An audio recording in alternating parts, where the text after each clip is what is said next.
Thank you very much for doing us the honors of presenting the news every day from 12 to 12:30, and then we continue with the business. So let's begin with that of the performance of the local currency against the major trading currencies, and let's see how the dollar is buying and selling for. So currently, the predictability is what's most important for us, as I have always stated. As it is, the dollar is buying for 10 cedis 91 pesos and selling for 10 cedis 92 pesos. That's the US dollar.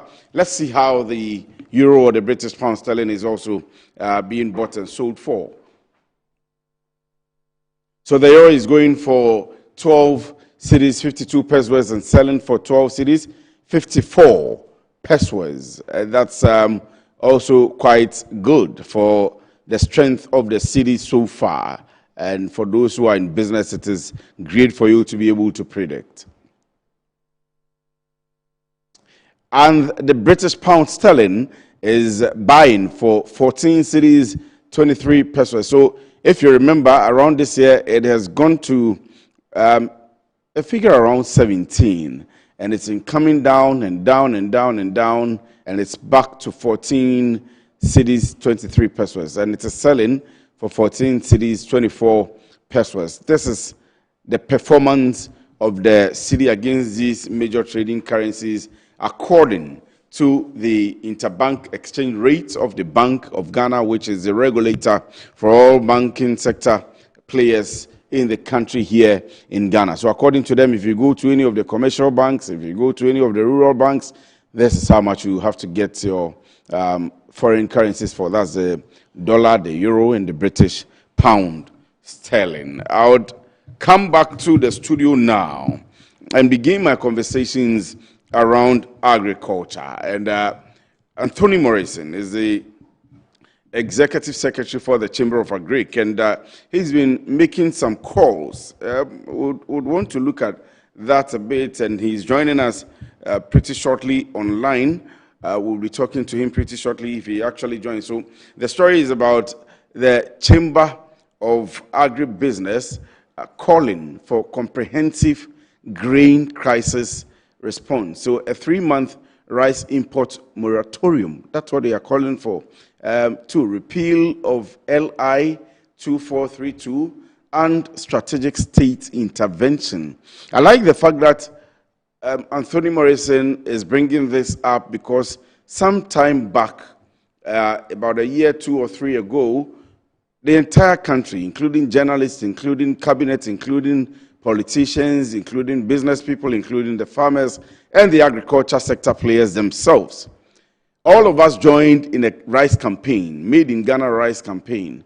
What has happened to that so far? We'll be asking him. And so it's good that we have people like himself making sure that all of us are involved and everybody, especially government's policy, is placed in a way that we can protect and ensure food security. So he goes on to say, the Chamber of Agribusiness Ghana is calling on 6 government institutions to immediately carry out a comprehensive Ghana rice sector audit. Implement comprehensive Ghana rice sector audit. Let's see the next slide. So, number 1. These are the institutions he's calling on. Number 1 is the Ministry of Trade, Agribusiness and Industry. Number 2 is the Ministry of Food and Agriculture. And remember that the Ministry of Trade is very important here because His Excellency the President, John Dramani Mahama, in his legacy term, this new government, has added some bits of agric for proper intercorrelation or interrelation between the 2 ministries. That's the Ministry of Food and Agriculture. He's added some bits, the off-take market part, the business part, to the Ministry of Trade so that there can be synergy. So first of all, that Anthony Morrison is calling on is the Ministry of Trade, Agribusiness and Industry. Second is the Ministry of Food and Agriculture. Third is the National Security. Fourth is the Ghana Revenue Authority. Fifth is the Ghana Standards Authority, and then 6th is the FDA, that's the Food and Drugs Authority, formerly the Food and Drugs Board, but now the Food and Drug Authority. So it says to conduct a thorough and comprehensive rice sector audit to ensure tax compliance, enforce quality controls, and eliminate smuggled rice.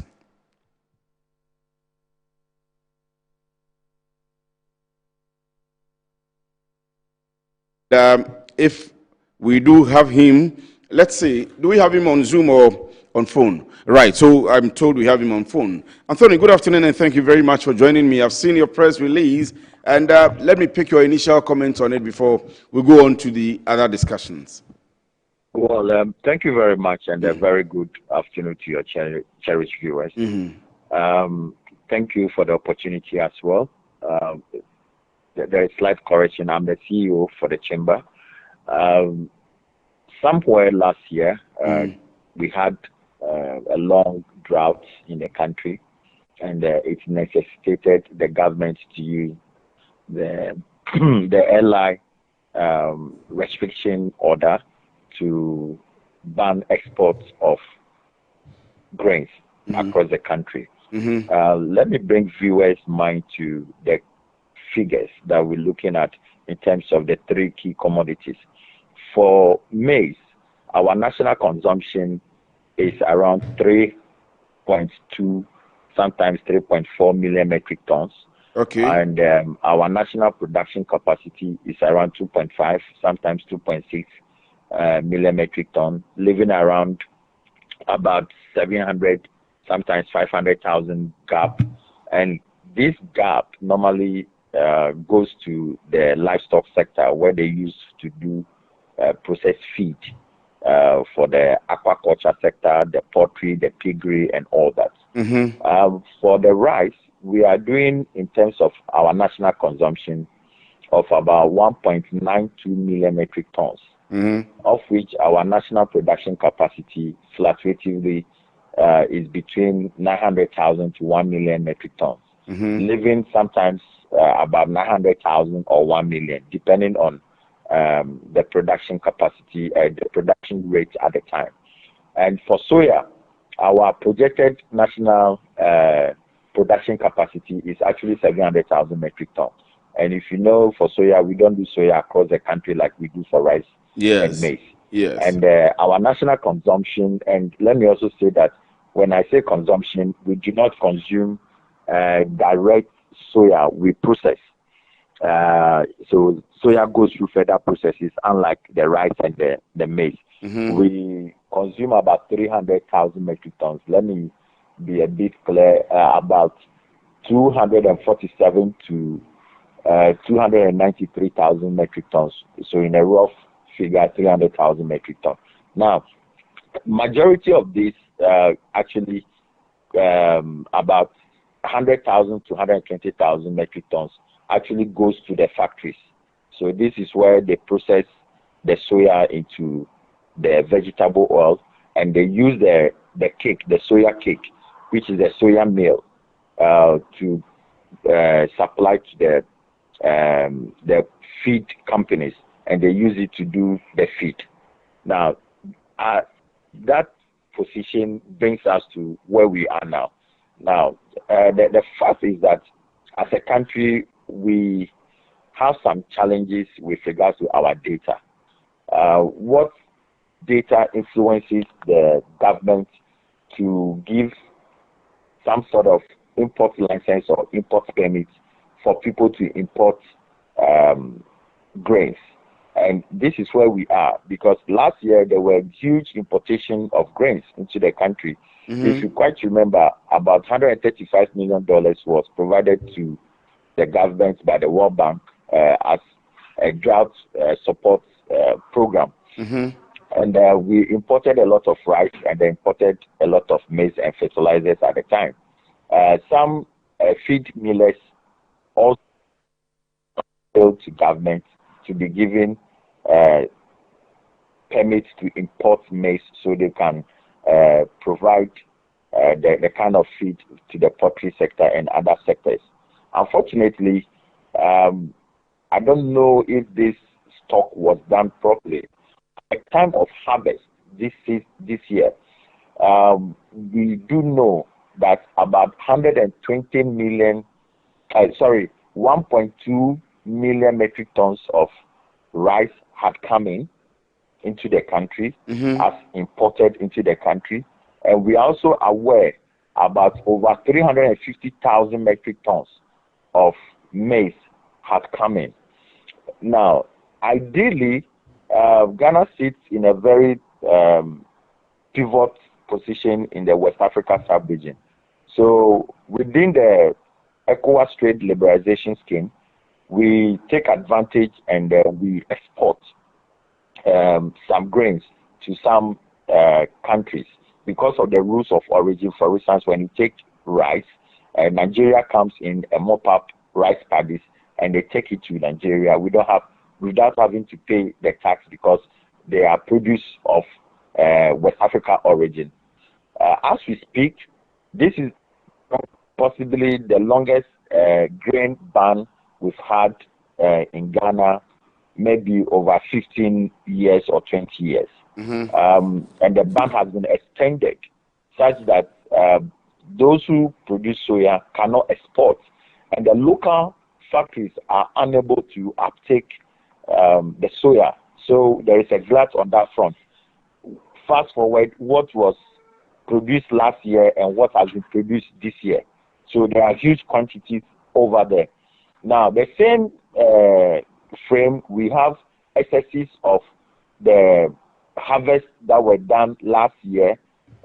Farmers were able to recoup between 37 to 42% out of the drought production.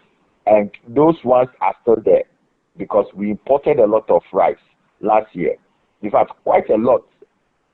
So there are still a lot of paddies and milled rice in most of the factories and the warehouses across the country.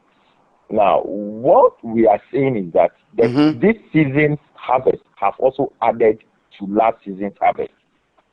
And it's almost difficult for farmers and the processors and aggregators to be able to make any headway with it.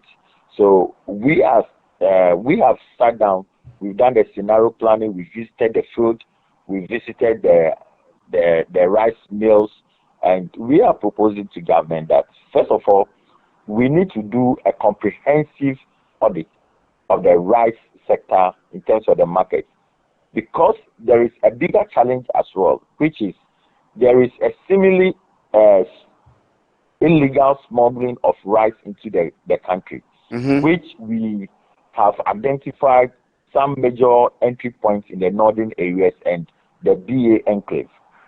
And we know that these brands comes in and they are repackaged into different bags as if they are produced here in Ghana. What we are saying is that the Ghana Standards Authority and the Food and Drugs Board must go into the market, revalidate some of this rice which we perceive to be substandard. Okay? Substandard. They should go there and retest and recalibrate those rice.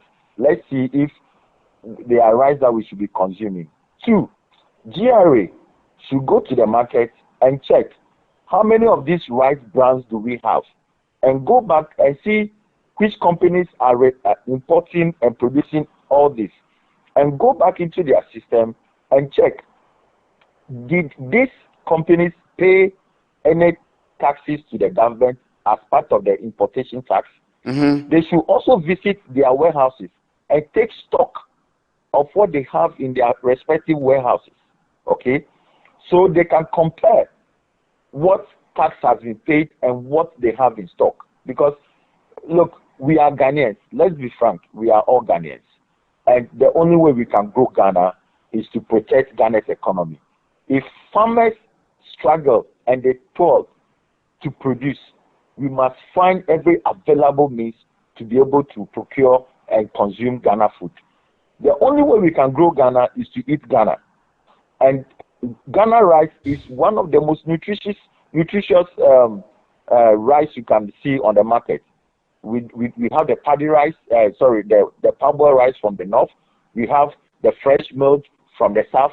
And fantastic long grain. And look, my brother, if I take you to the rice farm in Ghana, and you are about 500 meters away, you think that somebody is cooking rice in an industrial level, but is just the production. If Ghanaians want quality, fresh, scented, aromatic rice, we're talking about that of Ghana rice.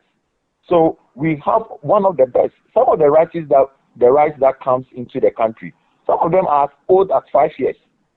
And you are having the benefit to eat fresh rice. And so you see, as a country, we have challenges with more nutrition and all that. We need to feed our people with good quality products, and this is what the agribusiness chamber and the rice in the farmers sector is promising Ghanaians. Help us to grow Ghana. Let us produce. As a country, we can't import our problems from continuous importation. We need to find alternatives, and the only alternative is to help His Excellency the President with his vision of the agro-industrialization. We need raw materials. Raw materials are what promotes and enhance agro-industrialization. And if Ghanaians continue to consume imported food, there is no way we can create jobs. There is no way we can agro-industrialize, and there is no way we can maintain any competitive or any comparative advantage if we have any. So the issue here is quite dicey. But first of all, let me also commend His Excellency the President for making available some money to Buffer Stock Company. But we think that if they can be provided additional money to mop up, so that the farmers who are struggling could have some reprieve. Then also, if the repeal can be done so that they'll lift the ban on export, so soya can be exported, and we can also export some of the rice within the sub-region. We are also saying that we need government to come in with a strategic plan, and that's why we are calling for a 3-month moratorium on rice imports. Yes. And that will start maybe in January of next year, so that Ghanaians will enjoy the Christmas, the Yuletide very well, so that from January next year, government put a ban for 3 months. Then after the 3 months, we come in with a quota system where government will publish how much of rice can be imported into the country on annual basis. Then this will instigate local investment into the rice sector. And once we do that for the next 5 years, I can tell you that as a country, we will be able to be reducing importation while we are increasing production in the country. Now, in 5 years, we can become rice sufficient. What we are also saying as a country is that there are quite a number of things that have to be done. Yes. We need to build Ghana's agriculture database such that decision-making process becomes easy, and when decisions are made, they do not come back to haunt us. That's a very key one. That's a very important one. Yes, because the decision to place export ban on export, if the data was readily available, and also with the fluctuating figures we got as a result of the drought as to how much of grains were saved or were recouped by the farmers, if such data were available, that would have informed the ministry at the time that instead of giving food import permits for rice for about 1.2 million, you only required to do maybe 200,000 or 400,000. Okay, so we need data to be able to take an informed decision. The point is that we are calling for investors to come into this country.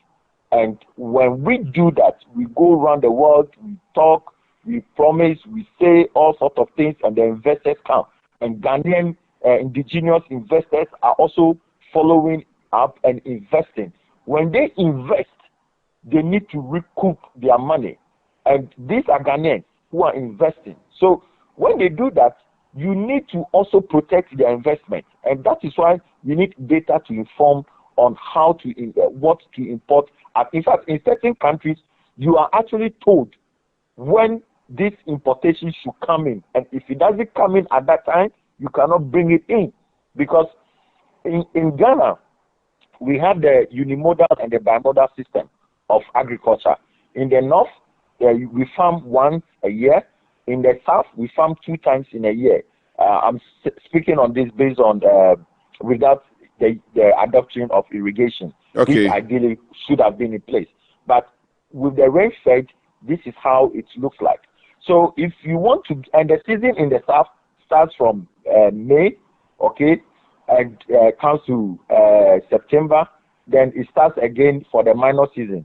So when somebody is importing in major season at the point of harvest, you know that you are going to kill a lot of people's investment. Yes. You understand? Yes. So if there should be any import, it should come in just after the minor harvest. So after the minor harvest, the data will show what quantity we have and how much of import should come in to supplement or mitigate the gap. All right. But we are not being informed on any of this. And surprisingly, as a country, we are also not investing into research and innovation. And it is the reason why some of these challenges are in place. We believe strongly as a Chamber of Agribusiness that we are ready to support government's vision. We want to make sure the industry is vibrant and robust, and Ghanaians should become food sufficient and to achieve the president's vision. It all brings us back to the point you have made. I mean, it summarizes the point you have made. All of the things you have said are summarized in the point and the call. On especially, I was wondering why these 6 institutions, but I'm happy that you've explained. And for the purposes of data, for the purposes of research, all of these institutions must, the Ghana Standard Authority, the Food and Drugs Authority, the Ghana Revenue Authority, the Ministry of Food and Agriculture, and then the Ministry of Trade and Agribusiness. I'm happy that you've summarized these, and then the calls you have made. I'm hoping that the ministry and these institutions will listen to you and adhere to the call that you have made. Thank you very much. I'm most grateful. Right. So thank you very much. We want all your support to drive the Eat Ghana Rice agenda. Right. We are with you. We have always been with you. We will always be with you as well. We will support this call and this agenda and all the things you do. So Farmer Anthony Morrison is the Chief Executive Officer of Chamber of Agri-Business Ghana. Thank you very much for letting us have you, Farmer Anthony Morrison. Coming up now is our discussion on the economy. We are expecting the Minister of Finance, Kisiel Atufosin, to be in Parliament to read the 2026 budget. How has the performance of the economy been for you this year? How do you anticipate the performance to be next year? We have an interview with Dr. Tia Kabiru, who is a member of Parliament and on the Economic Committee. Some of the committees, of course, that get the opportunity to assess and speak about the economy of Ghana. So we'll listen to him briefly, and I'll come back to the studio to introduce my guest here, and we'll take the discussion on. Stay with us. We're here in the office of the Member of Parliament for Wale Wale, in the person of Honorable Mahama Kabiru. We want to discuss matters on the 2026 budgets that is yet to be read in Parliament. Let's hear from him, since he is part of the Finance Committee. He is a member on the Finance Committee, and we want to find out from him what are his expectations so far and what he seeks to make out of what the budget will make of. Honorable, you are live on Metro News. Nice. Thank you very much, and good to have me. Well, thank you very much. So talk to us about your expectations regarding the 2026 budgets that is yet to be read in Parliament. Well, so the year ending 2025 should technically come to the end of the budget in December. But the minister responsible for finance, in line with the dictates of the Constitution, is to present a state of the nation finances, the annual budget statement. The minister is expected, my expectation, and of course the expectation of every Ghanaian, is that the minister will account for the resources that were given by way of the tax revenue, oil revenue, and all import duties and what have you that accrue to the good people of Ghana, which the president is holding in trust for the people of Ghana. He has to account for how much resources came in 2025 and how these resources were used for the benefit of the Ghanaian people. The minister would also have to account the movement, the macroeconomic development in the country. The bottom line is that the Ghanaian economy has undergone some changes, good or bad. The good people of Ghana would have to be updated on this development, be it inflation, be it foreign exchange, be it,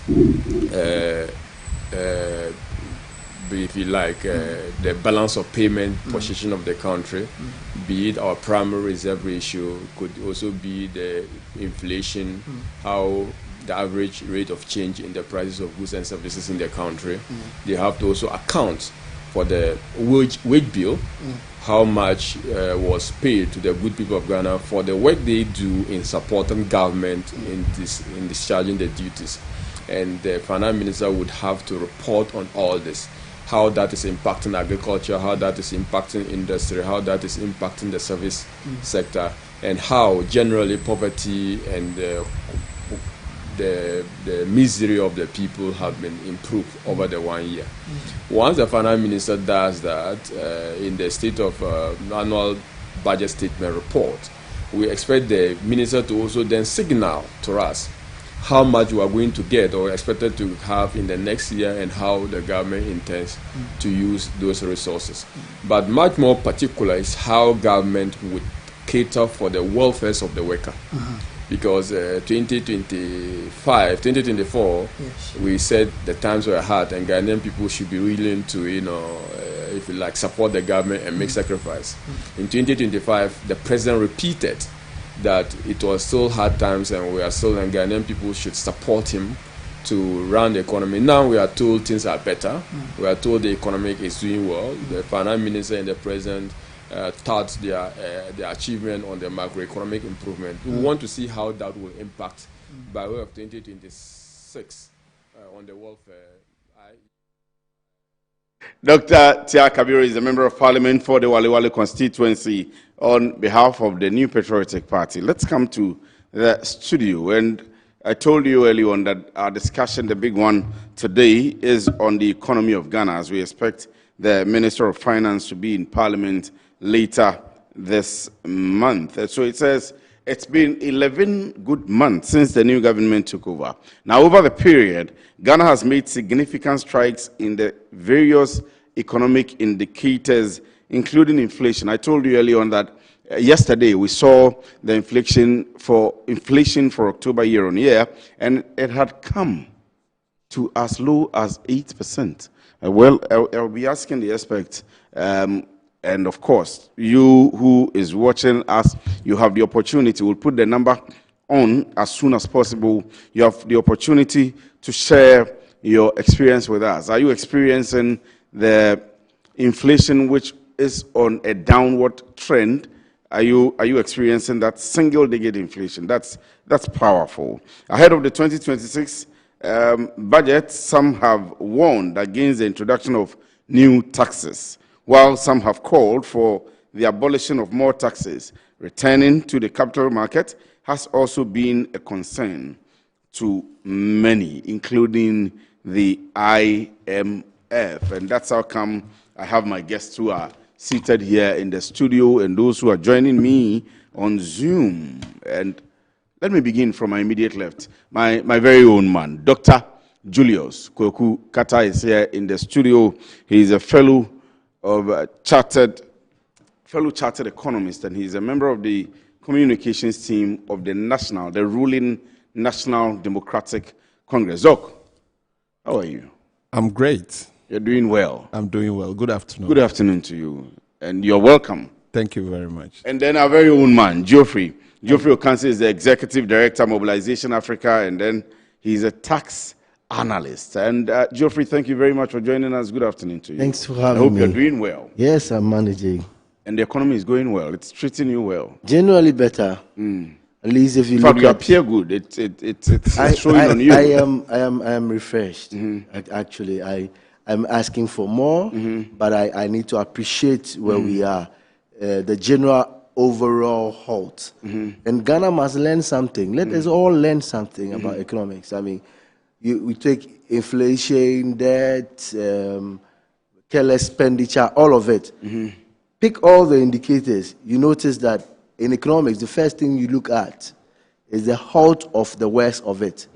I mean, if it was inflation, if it was at 18%, 20%, the moment somebody takes over and able to maintain that 18% for 3 months, 6 months, a year, it is effort, a lot of effort, especially when you go to something like, for example, the area of fuel costs. Pick one. I mean, people go like they've seen better management as in inflation, but they don't see it in pricing. No, let's stop the joke. Let's be honest with ourselves. Fuel got to somewhere close to about 17. Okay, if you want to make it 16, the first step is to halt it. So if the managers of the economy were able to keep it at 16 from the time they took over to date, that is a big job, because the next thing you look at your back is how it was moving. The prices kept moving. So if somebody keeps a hold on it and it holds at 16 alone, is something. The next clapping opportunity is when the person is able to reverse the trend. So it's about halting and reversing the trend. So you halt the inflation when it was even galloping, and then reversing it is another thing altogether. And that's why I'm happy. So for you, I mean, not just the inflation, but the economy Across board. Across board. Yes. Which, according Just to you, pick one. Pick which the next. according Pick to the you was next. on a downward trend. Pick the currency. Okay. Cedi to dollar. Pick it. Where were we? Okay. And then apply the same formula I'm talking about. The two things: halting it and reversing it. You realize that it halted and it reversed from all the way somewhere around 16, and it came somewhere where you are today, 10 point something. Okay. So if it's even 11, halting it was a problem. It was working its way. As at the point we lost hold of it. I remember in 2022, when I traveled to Kenya, I was in Kenya and I was watching TV. One day, the Ghana currency against the dollar, in a day, fluctuated 3 times. I will never forget that day. We'll come to the dynamics. Let me introduce my other guest. We'll come to the dynamics of what was happening then, what happened before and after, what's happening now, the international eco space, and so on and so forth. Doc, before I pick your points, let me introduce Patrick Ba Abankwa, who is also with us live on Zoom. He's a financial analyst and investment consultant. Patrick, good afternoon. Thank you very much for joining us. Kindly let me know if you're on. Yeah, good afternoon. Right. Thank you very much. And Dr. George Domfe, development economist, I can see you as well. Doc, good afternoon to you. Thank you very much for joining us. Good afternoon, my brother. Right, thank you. So I'll come back to the studio and pick the first bite from Dr. Julius Kata before I come to you, the two of you. Doc, your initial comment. For you, of course, you're part of government, but do you think we're on the right trend? Has it been halted, and are we reversing the negatives? Well, thank you very much once again. I will take the platform to greet all the top officials of NDC, from the chairman to the grassroots, the branches. Good work done, gentlemen and women.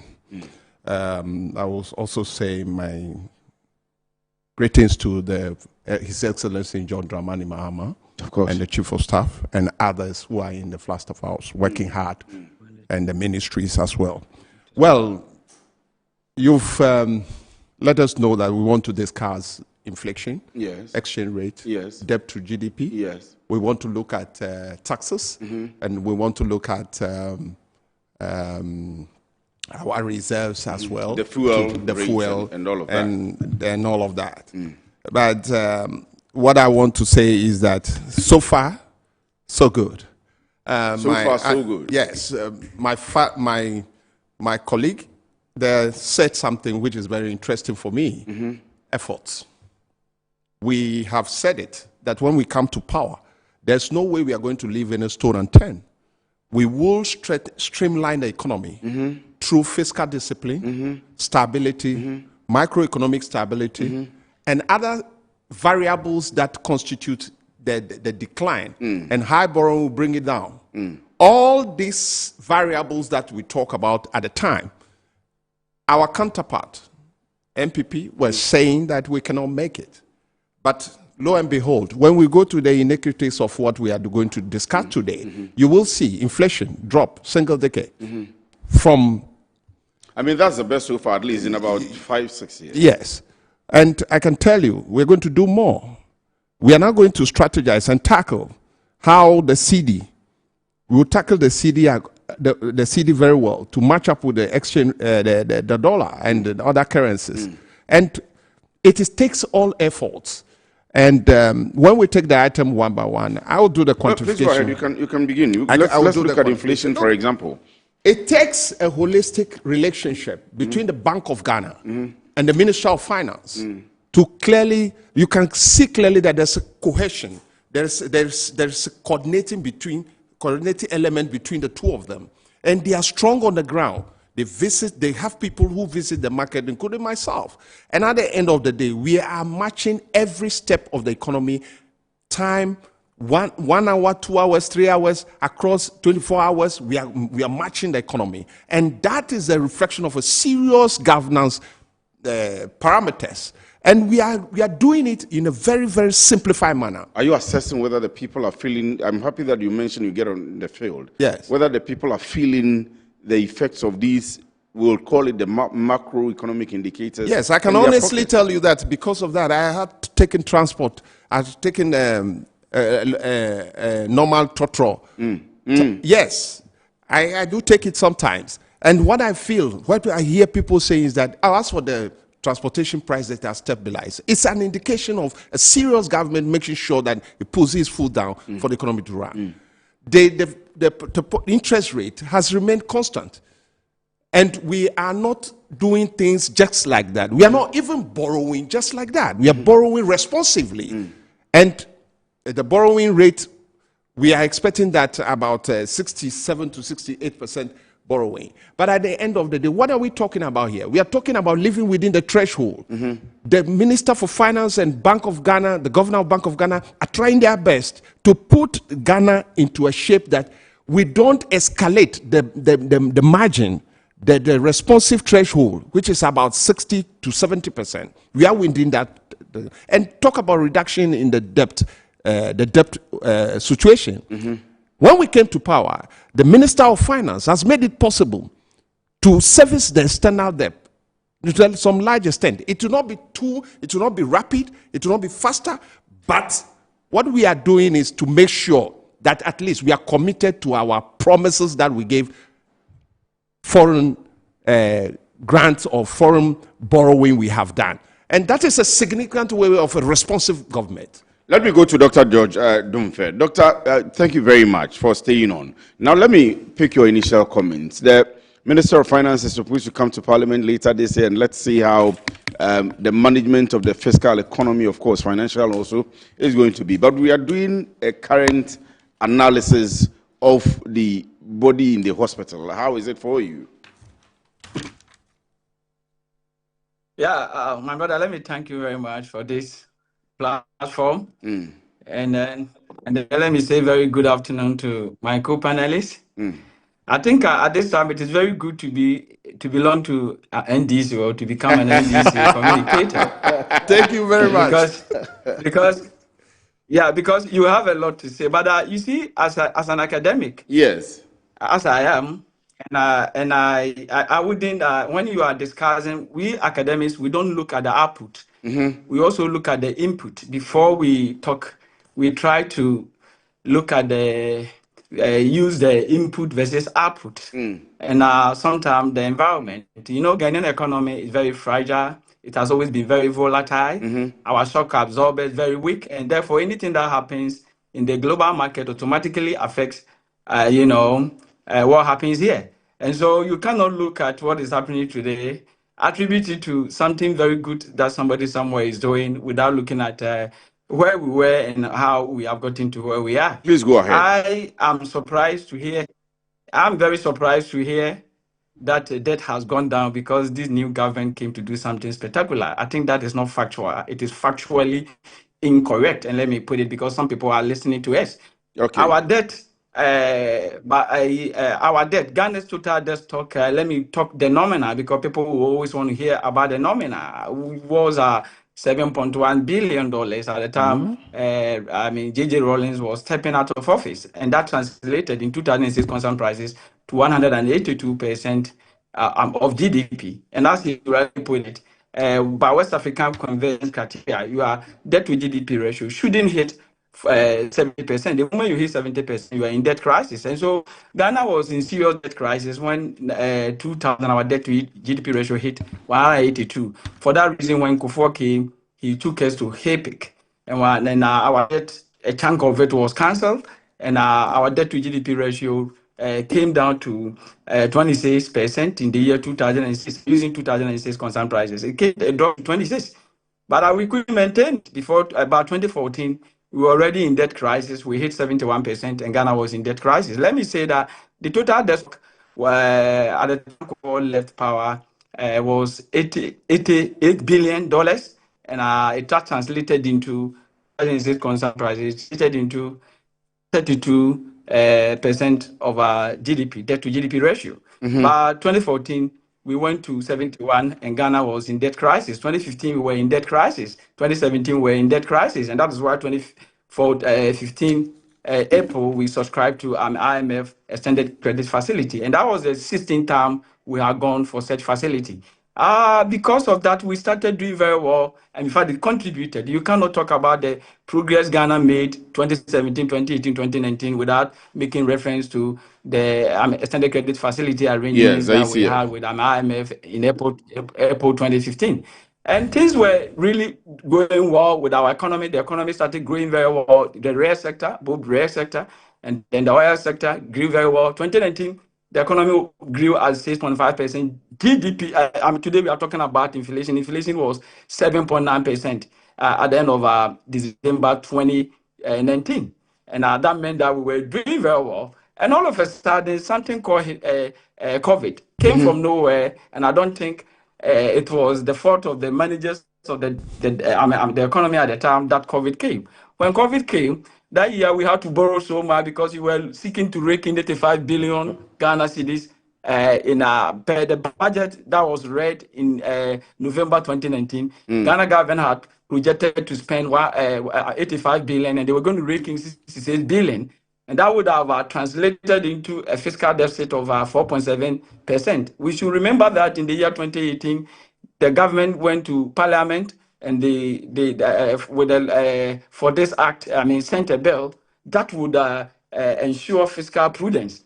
And so to ensure fiscal prudence, they came up with what they called Fiscal Responsibility Act. Yes. And by that act, we were not supposed to incur fiscal deficit of more than 5% of your GDP. When we say fiscal deficit, it's a difference between the expenditure and revenue as a proportion of GDP. It shouldn't go beyond 5%. And so if you look at the budget read November 2019 for 2020, we were just within that framework. We were not going to go beyond 4.7. But unfortunately, we entered this year, COVID came, government total revenue was just 55 billion. So there was 11 billion shortfall in the revenue. Not only that, the expenditure ballooned to over 100 billion, I think around 104 or so billion. And so government borrowed. Let me just wrap up on this. Yes. Government borrowed. Yes. And because government borrowed, I was going to talk about the amounts government borrowed and how that was also expended. But go ahead. I mean, I'm happy you mentioned that. So you were going to spend 85, and then you ended up spending 104. You were going to rake in 66. We ended up raking in only 55. So there was that revenue shortfall of almost 49 billion, and our government was using both left hand borrowing just the gap because you have to close the gap before the year ends. And so they really borrowed, and because of the borrowing, our debt to GDP ratio that was 62.5 in 2013 concern prices ballooned to 76. Let me immediately and quickly say that in the year when I talked about the fact that when Kufuor came, our debt to GDP ratio was 182. It fell to 26 to 2006. It went up. It went back to 73.1, and then it dropped to 68.9. The first time we saw debt to GDP ratio declining was 2017. Okay. Since 2006.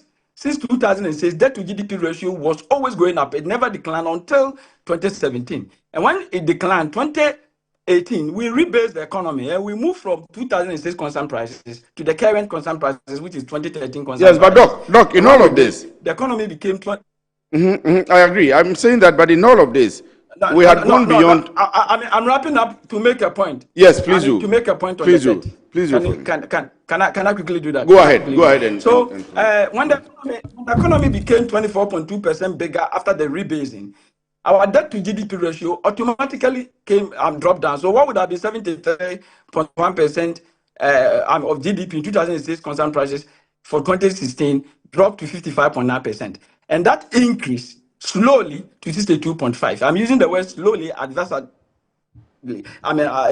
Because of how debt moved from debt to GDP ratio moved from 26 within 6 years to 71 from 2006, all the way to 2017. So you could realize that 2017, 2018, 2019, debt was managed. It was well managed, 62.5. But one year, 2020, we moved to 76.1. And that should tell any objective analyst that something really had happened. That was the devastating effect of COVID.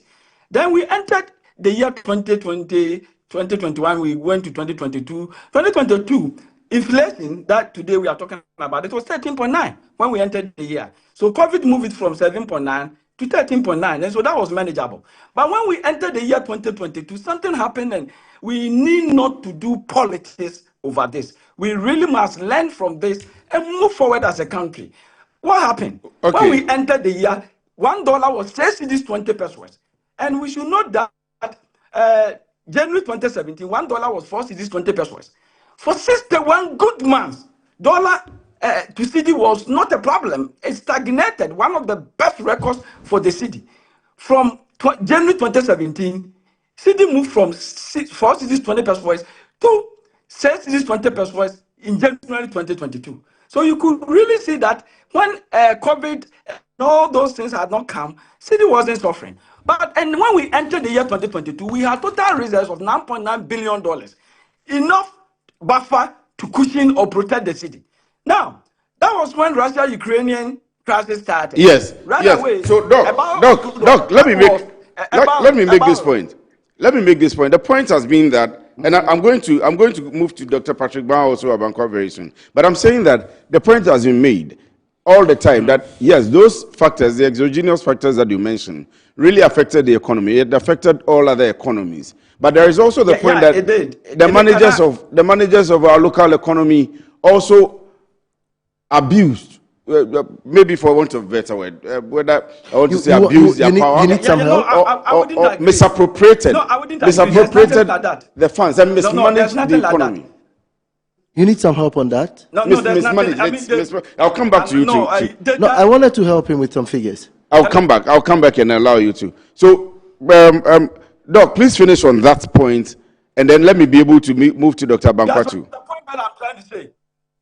The point that I'm trying to say is that our total debt reached 60 billion at the end of 2021. Mm-hmm. After the debt restructuring, we did it on 4 different components of our debt: the commercial, the Eurobond, and then bilateral, and also the domestic one. At the end of the day, the system, in fact, anybody listening to me, on exactly on 29th March this year, the Honorable Finance Minister presented a document, a policy document to Parliament. It is named the Big Push. They should look at page 33. All these figures that I'm talking about. Okay. The last row, you will see that the total debt, and I will send it to you, on WhatsApp. Please do. We'll look at it now. Billion. The total debt, please. The total debt that was 60 billion at the end of 2021. By the end of 2024, it has declined to 49.3 billion. And so let us be very careful when, in fact, CD is doing very well. So the debt in terms of CD had subsided. That is true. But let us not run away from the fact that it is the debt restructuring that has brought us to where we are. Okay, I get the point you have been trying to make. So, Doc, I get the point now. I get the point now. I get the point now that you've been trying to make, that the debt restructuring program has affected the performance of the economy now and the debt stock now. But let me go to Dr. Abankwah now. Dr. Patrick Ba Abankwah is also live on Zoom. Doc, don't go away. We'll come to you very shortly. Don't go away. So, Dr. Patrick Abankwah, you have listened to Dr. George Domfe, and you've listened to Dr. Patrick Julius Kwaku-Kattah. You've listened to Dr. Julius Kwaku-Kattah. You've listened to Geoffrey as well. For you, how is the performance of the economy, and what should the finance minister be talking about? Thank you very much, and good afternoon to my fellow panelists. Please, I'm not a doctor yet. I know that you have a lot. Oh, Patrick, yes, forgive me. I mean, there are lots of doctors here, and so I forgive me, but we are hoping that you will become one very soon. No problem. No problem. That's fine. So I think that what we need to first of all agree is that yes, the economy is doing very well. There's no doubt about that. If we look at our GDP, as Doc has rightly said, the GDP is doing quite well. We are trying to move away from our over-reliance on oil, focusing on agriculture and service sector, which is quite okay. We've seen that inflation has dropped, as rightly said. Just yesterday, we realized that the October inflation is around 8%, which is very, very good looking at where we started from, and also the target that Bank of Ghana has set for itself, which is also something that we should commend the government for putting in place measures to be within that space. Again, the most important for me is fiscal discipline, where we try to have a fiscal balance between our surplus and also being able to grow the economy in all fronts. That's also something that is also very important that we are doing.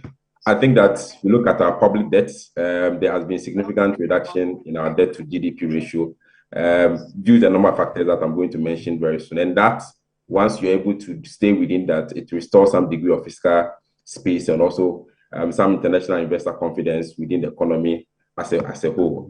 Again, we have also been able to strengthen our external position with our CD performance over the year, and also our rising international reserves, which is supported by our commodity, gold, oil, and also helping us to improve our current account position over the period of time. If you look at even specific sectors of the economy, the banking sector has seen some tremendous growth in the year, stability within the industry where I usually play. Profitability has improved for most of the banks, and we are seeing that they are doing quite well. For me, the first year of every government, for me, if there is an IMF before that first year, you realize that the economy goes like this. The government puts a lot of effort. We are able to see some of this improvement. The test for me for a new government is usually their second and the third year. And that's for me where government should begin to put a lot of emphasis on going into 2026. I think that we need to prioritize productive capital in the next budget that the minister is going to talk about. Here, I'm talking about earmarking some significant portion of the capital expenditure towards some critical infrastructure, which will enhance productivity in the country. Again, even though we are with IMF and we are going through a debt restriction program, the challenge has always been that when we move out of the program and government is on its own, that's where we begin to see a lot of these infractions that leads to the country not being able to manage its debt over the period of time. I think that the gains from the IMF program must be, if we can put some rules and laws around it so that it will build a permanent fiscal infrastructure that will prevent future crises that we saw in the year 2022, 2023. That will help, and that's I want to see in the budget that the finance minister is going to talk about, some reforms to enforce some measurable performance contract for especially state-owned enterprises, and help government guarantee some loss-making state-owned enterprises tied to some approved restructuring plan. And I think that once we do that, we'll be able to put a lot of, move a lot of pressure on government, central government, for running of some of these state-owned agencies. Again, we also have to look at how we can eliminate some quasi fiscal expenditure like off-balance sheet spending, and align all our public spending with verifiable developmental priorities. And that will help us to plug some leakages in the procurement sector. If you realize most of our challenges that we've had in this country has to do with procurement. And once we're able to manage that with, stringent structures, we're able to reduce our costs and reduce the leakages with the system. And that will give government a free space to be able to do a lot of infrastructure in the year 2026. Again, issue of revenue mobilization, I think government is doing quite well, but we should be able to expand the tax base. I've heard about expand the tax base as far back as when I was in primary school, and we always talk about that, but we are not seeing so much from government.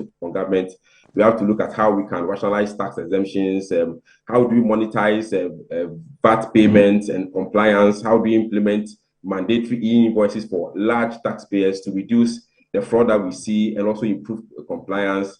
Again, I think that we should also look at how we can manage some economic bottlenecks like the energy sector recovery levy, how we can also empower some educational sector like the TVET, how do we push them towards the digital skills, giving our young people digital capabilities so that they don't come out of school and be swapped into the mainstream work environment, which at the moment we are not creating so much jobs for them. But once they have the digital skills, they should be able to be on their own, and also extracting so much value from the Africa integration, especially with the head office being in Ghana. So for me, these are broad areas that I think that government and the minister should focus on as we expect the minister to come to Parliament to read out the budget for 2026. Right.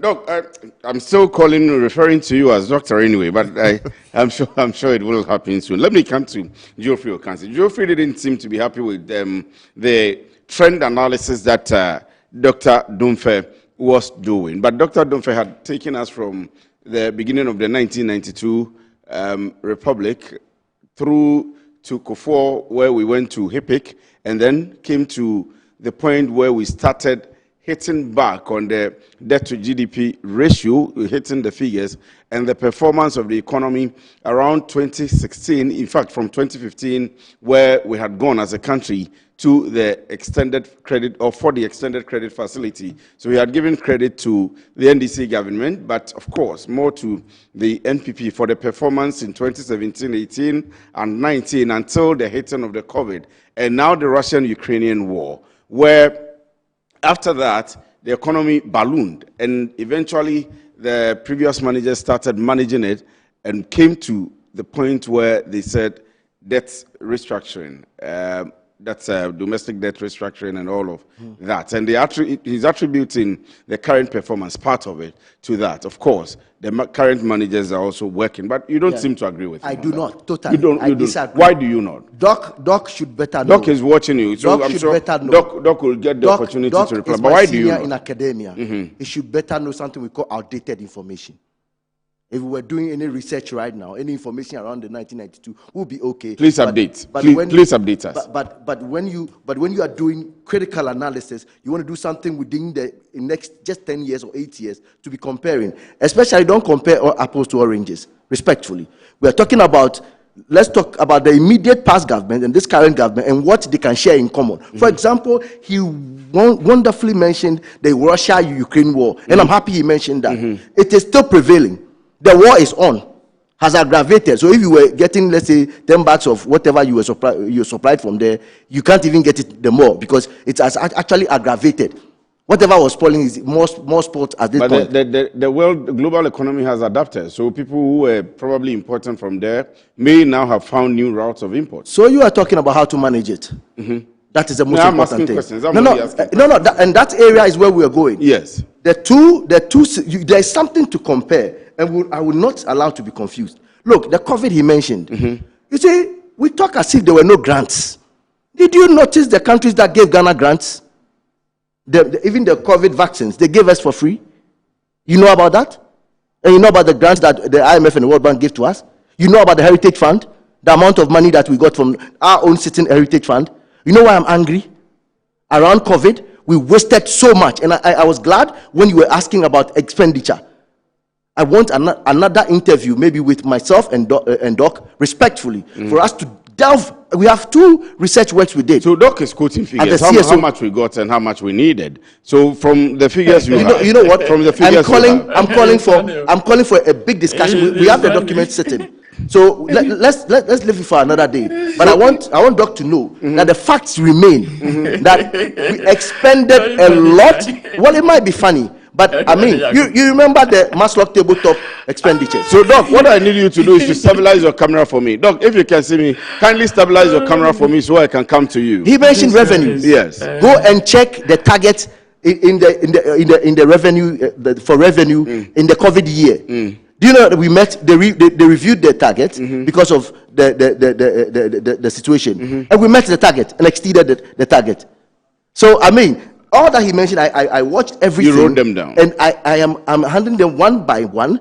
That he should notice that there were grants that were given, and with but Doc is quoting figures. I want you to quote figures to match. You know what? At a point, Doc mentioned one thing that I laughed about around the same period. Doc mentioned the fact that the debt management, blah blah blah. Even after COVID, do you know what the previous administration did? This is the administration that could tell you that they were not paying debts. They halted debts. Were you here? And then when they spoke about restructuring, under that term restructuring, he should tell us what they did. That government did not pay debts. At the point they went for the negotiation to reduce the debt. And who can't do that? And he mentioned HIPIC. You see, I was wanting for him to tell me what they did economically by doing ABC, the draft of economics. But if you want to negotiate for your debt to be forgiven, and that is an issue, it's okay. But that is not a top-line initiative. If you've listened to me after this government took over, in all the praises I've given them with what they listened to us, the last thing I would ever praise them was the aspect of where they continued with the renegotiating of debts. I did not laud them for it. For you to owe somebody and go and beg, especially when your mighty question still exists, what you use the debt for, the monies you borrowed. The biggest question around debts is that, look, all over the world, the Americans, the Japan, the big countries, they also owe. Do you understand? But the truth is that when you go and borrow, what you use the amount borrowed for, the proper targeting for it, and the returns you get from it is what is important. It's not our situation where even when we're borrowing, people were actually squandering the money. We saw around COVID what the tabletop Maslow was doing. Doling our money out. We saw people, and you know, it's around the issues of corruption that we are discussing today. Yes. The debt restructuring, citizens losing my money. That's why I'm angry. I lost my money, and that was the restructuring Doc is talking about. When the old men had to go and picket, is that the restructuring he's talking about? When the former attorney general and the rest were there picketing, that was restructuring. Your temper is very high. No, I lost money. Let's not go there. Let's not go there. That restructuring, let's not go there. We lost money. People died of it. Let's not go there. Let's come to where you did something. Look, when you spoke about the debt issue, now let me stay on the debt again. The better management that is going on. Briefly, so I can. My time is actually running. It has doubled into payments. Let me tell you one thing about the debt management, the magic that happened. He said that nothing has been done. Let me tell you one thing that has been done. Because of the better CD management, see the automatic magic. If you were owing $1,000 and it was at 16 cedis per dollar, you were owing how much? 16,000. Now it's 11,000. The moment you better manage the economy and you reduce to 11,000, what have you done? What have you done? You've reduced your debt to 10,500 automatically. You've not paid though. No, listen. I'm saying I told you something about two indicators: the halting and the reversal of the trend. Yes. You remember that? But and that is what. Let me land. Let everybody know. Let's put it in proper perspective. Right. I mean, Doc is here; he will speak for himself. Right. But he had acknowledged the performance of the government, current government. Just that he attributes part of it that it is not only the government, current government, that has performed for this economy that we are having today. It is an aggregation of what the previous government started to where we are now. In doing what? You don't agree the with debt restructuring he mentioned. That's why I told you that the debt restructuring they did was about sitting down and going to beg for the debt forgiveness. If you allowed me, I've told you where we landed on that one. Yes. And on the issues of expenditure, that is where every day when I come here, I talk about you see, the most easiest thing you can do for yourself, whether an individual organization or a nation is in your situation of debt, cut expenditure. You were in this country. Even in that time when the debts were high, we were dying of debt, we were so debt stressed. The Flagstaff House alone, you saw how much they spent on car ties alone. That was the problem. So let me finally tell you one. In 30 seconds. Cut the size of government. They didn't listen. I did not know, bless my mother's womb, to come to this world, that there was any time that were possible to reduce government size to 60 ministers.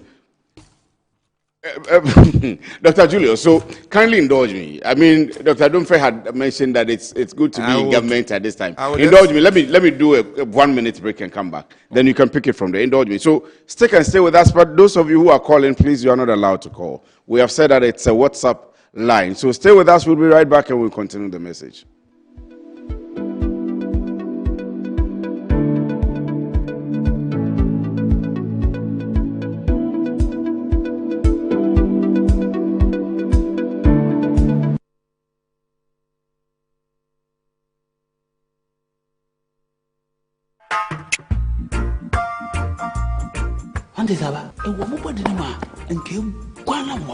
Oh, Jose, and I media semesio.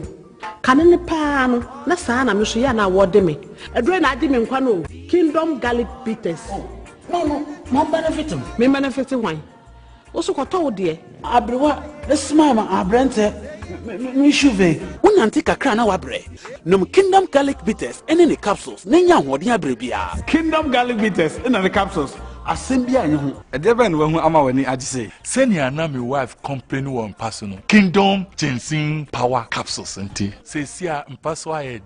Kingdom Ginseng Power Capsules. A many genius from Debefi, Abribia. Or Babia or De Puahano. A drobakupa we hear tremendous capsules. Tremendous capsules. Yes, you ma your besima. And no, you when you be a ton rubia.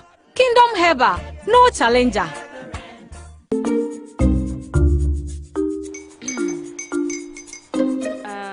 Kwame and his uncle are almost here. Wait a minute. This one too, your friend Kwame. Wait, Kwame.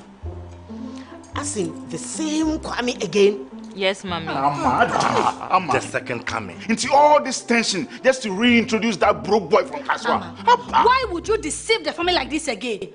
Now I understand the whole delay. Troll from Kaswa, dear. Why wouldn't he be late?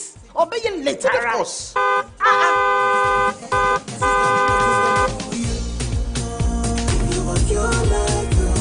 Star 712 hush, star 712 hush. Yeah, you go feel the luckiest. Coffee from Georgia be luckiest. From Natepia, cause she be luckiest. Yeah, you go feel be luckiest.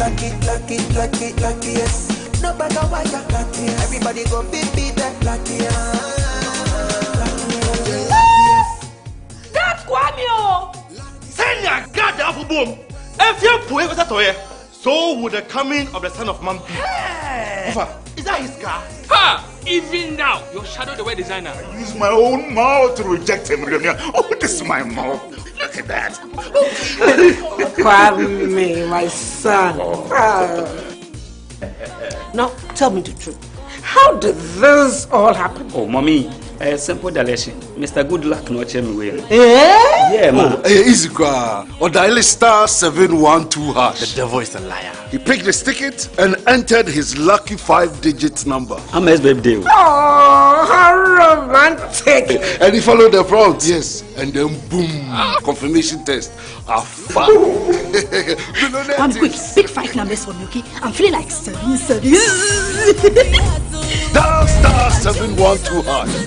Choose your ticket. Enter your lucky number. Follow the prompts and let destiny handle the You see how they love you now? Yo, do you have family payment? Before December, may release a motivational album. Patapa, my super. This promotion is regulated by the NLA on the Caritas platform.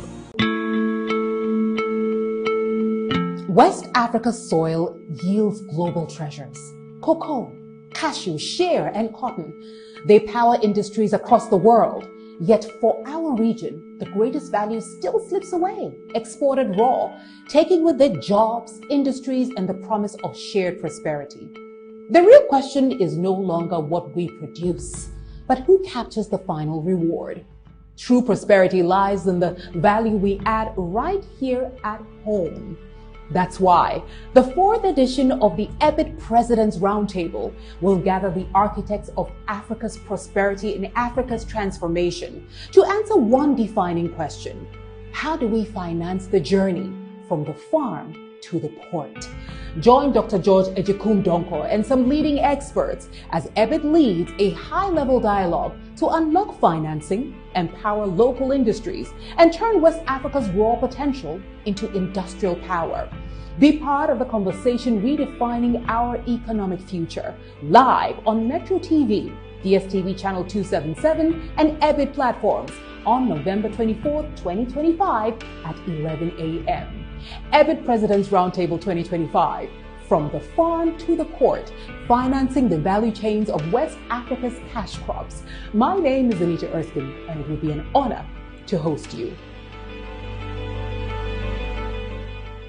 Once every year, the business community in Ghana gathers to celebrate outstanding business achievements, award excellence amongst our gallant industrialists and entrepreneurs. This year, under the distinguished patronage of His Excellency John Dramani Mahama, President of the Republic of Ghana, the Ghana National Chamber of Commerce and Industry presents the 5th Chamber Business Awards under the theme Revitalizing Ghana's Development Agenda through the Strategic Public-Private Collaboration. This is happening at the Accra International Conference Center on Saturday, the 8th of November. The time is 6 p.m. Tickets are selling for 500 Ghana cedis per person and 10,000 Ghana cedis for a corporate table, admitting 10 persons. The dress code is formal or a traditional attire. To book your attendance and corporate table, please contact 0545-804-549 or 0245-152-236. Join us at the 5th edition of the Chamber Business Awards, where excellence meets opportunity.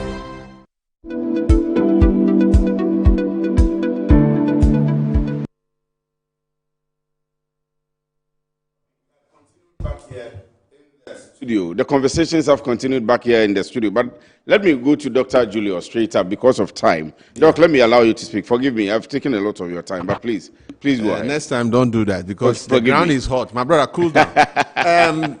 Let me tell you two things. Yes, please. You are an academician, but the economy of Ghana, the application of those research that my brother talked about, can only be debatable in the classroom, right? You can give students years of 10 years, 15 years to do a research as to historically what has happened in the economy. I'm seeing the fundamentalist nature of the gentleman, which I don't buy into.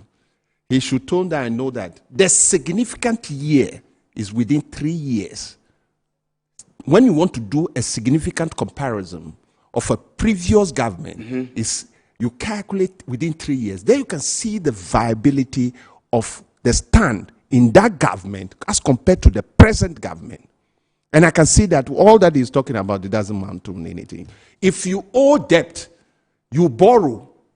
Assuming I'm building a house for future usage when I'm working, and you borrow money from the bank, all that you could do is foundation. The rest of the money that you have borrowed, you squander it. When you go on pension, where do you live? That's the question I want to throw to him. If the way the government, the past government, was borrowing and spending, if Ghana has broken down today and we have stood at critical point and we are reviving the economy as per the agenda of the NDC, and he's talking as if nothing has happened, I'm sorry for him. But you see, we have taken the bull by the horn to try and restructure the economy, not restructuring debt alone, but the whole sector of the economy, and make sure that the 300 million they spend in GMPC, the 72 million they spend, Ghana cedis, billions of cedis that are spent in sectors where they borrow money without using it for infrastructure, and they are sitting down today saying that they have done what? A zero economy we met. We met an economy where you see that nobody is briefing. The debt restructuring program, I was part of the technical team meeting the finance minister. That day they were discussing the issue. We had made inputs. The input we made is that this kind of borrowing for the $3 billion from IMF will not give us any grounding. Meanwhile, When you did the e-levy, the returns were not fruitful. When you did the PDS transactions, the contract, the monies were nowhere to be found. The fact of the matter is that, yes, a government can borrow, but the question is that what did you use the money for? And what do you show for that money? That is why I give a local example, that if I am working and borrow money from a bank, and that bank has given me the loan, and it's only foundation that the bank can found out that I've built with billions of cedis, what are you telling me? You are in deficit. When we come back to power, the whole NDC, there's nobody who is sleeping. We are all thinking about how to fix the economy. And you are sitting down telling me 20 years back, 30 years back, that is not the way to do research. Right. We are serious about business. What has happened in Nana Addo Dankwa Akufo those time? The way they borrow recklessly, spend recklessly, leave all the project undone, the cathedral. You can't see for yourself, gentlemen. And I'm ashamed that you are in academia and you're telling me that you have done the best. What is the best about it? Is it a single decade that inflation has gone, that you talk about it? Dr. Adolphe, kindly position your camera for me well. You should position the camera well. We are here to battle every single statement that is made. Unfortunately, that is why the 2026 budget will look critically at productivity and stabilize the economy. I am interested in that. I'm interested in productivity. We have been and we will continue to reduce the exchange rate. Yes, we are interested in productivity. We will make sure the gold board increase it. We are interested in productivity because our concern and focus have always been on the reduction in taxes and moving away from taxation to the productivity. But let me come to you, Dr. Adolphe. In 1 minute, my time is up. In 1 minute, there is a disagreement with your trend analysis, which the claim is that you should have begun at least within the last 10 years. Because Go ahead. you don't have to, let me quickly respond. Yes, in 1 minute. And say that the two just spoke is very unfortunate. Maybe they don't understand public sector economics, so I will forgive them. You can't forgive me. I'm seriously battling it with you. Don't say that I should forgive you. I'm not forgiving you. A very unforgivable. Please. One of them said a very unforgivable, I don't know how to describe it, that Russia-Ukrainian war is over.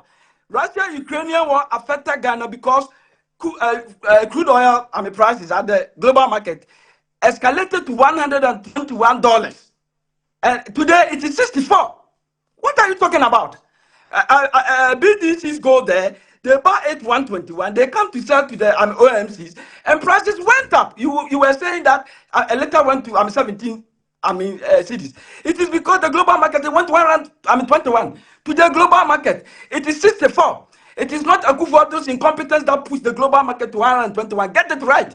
And today, it is 64. It is not President Mahama who are going to push OPEC to bring it down to 64. Get it right. Again, let me quickly say, if domestic debt restructuring, if it is so bad, a new government has come, what prevents them from paying back the money to those who lost the money? Who lost their money? If it is so bad, don't talk about it. Pay them. But let me quickly say that is not the only reason why the debt in 30 went seconds. Down. The data that I just shared with you, I sent the data to you. Okay. I sent the data to you. Artificially presented the data, and that data, 29th March, page 33 of that data, the last row, that's restructuring, and they are talking about our current stability. You see that the finance minister was making references to the successful debt restructuring of the Eurobond. We were owing 13.1 billion. They have cancelled 4.7 billion. As we speak, nobody has paid that stock. The man who said they are paying the debt stock is lying. Be very careful. If you don't understand, don't come up and throw that into the eyes of Ghanaians. If you don't understand that, nothing prevents you from learning. As we are speaking, people are listening to us. Don't lie because you want to paint your party good. And let me say that Eurobond, they subjected the 13.1 billion debt to a haircut treatment of 37. Unfortunately, to 4.1 billion. Right. Now let me come. Another one. another bad thing that is that no, please 1 minute. In 30 seconds, my time is up. Doc, my time is up. Yeah. President Mahama,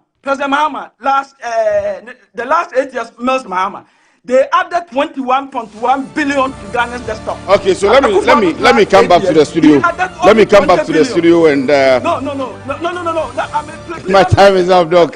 Forgive me, and let me apologize to Patrick Bam Abankwatu. Patrick, I was to come to you for the final bit of it, but unfortunately, time is up. But Dr. Julius, thank you very much.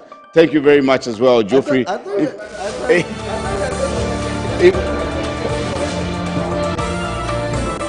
Yes. So kindly, if you will allow me, we can come back on Tuesday. If you agree, we can come back on Tuesday.